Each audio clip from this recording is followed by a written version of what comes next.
Remember way back to like 4 years ago when Karl Rove posited the dawn of a permanent Republican majority? It does not seem to have worked out that way. Today, 2 days after Barack Obama's sweeping election victory, leaders within the Republican Party are describing their current state of affairs as, quote, rock bottom. But the Republican Party and the conservative movement are like a shark and its beloved remora. And tonight, the remora, the conservative movement, is meeting in the Shenandoah Valley in Virginia to plan their return to power. We will have more on that in a moment. Every 4 years, the New York Times puts together a trend map after the presidential election showing which parts of the country are shifting more Democratic and which are shifting more Republican.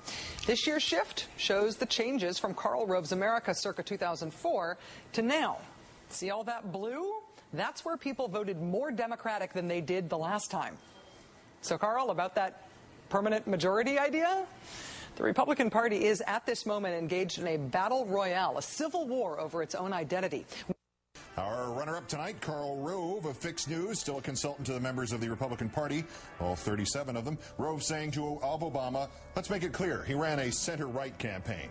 Well, now he says that. During the campaign, Rove said Obama was the most liberal member of the U.S. Senate and bandied about that word socialist. But as predicted from under the landslide, the far right, Karl Rove and the other 36 guys, is trying now to depict him as a centrist or even a conservative. Karl Rove is an idiot. But the country's not center-left, it's center-right. Well, that was going to be my question. This country is more conservative than it was when we took over in 1994 after 2 years of calamitous Democratic rule. It is a center-right country. Keep in mind, we are a center-right nation. No Democrat since LBJ has won with more than 51% of the popular vote. In a center-right country, I don't think the American people really want the liberal agenda, but they may get it anyway just because they're upset during the financial crisis. He's just failing to nationalize the election between conservatives and liberal. America is a center-right country, and Reagan showed us that. George H.W. Bush showed us that in 1988 campaign.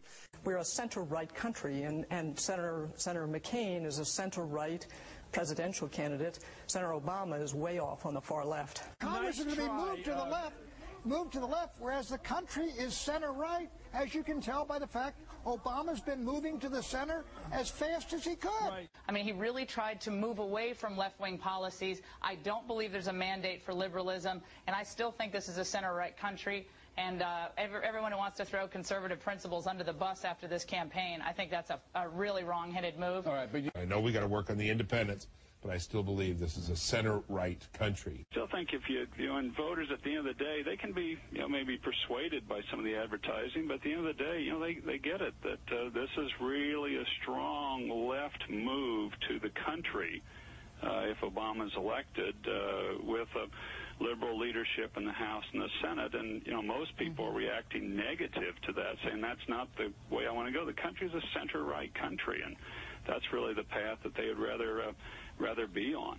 But I agree that he has been sort of Reagan-esque in one way. He has taken what I would consider to be, left liberalism, mainstream left liberalism, and made it saleable to people who wouldn't otherwise be open to buying it. I mean, you're talking about independents who I think still in this country are conservatives. We're still a center-right country. But Dick Armey, if the polls today are borne out on election day, are we still going to believe that it's a center-right country? Oh yeah, I believe that.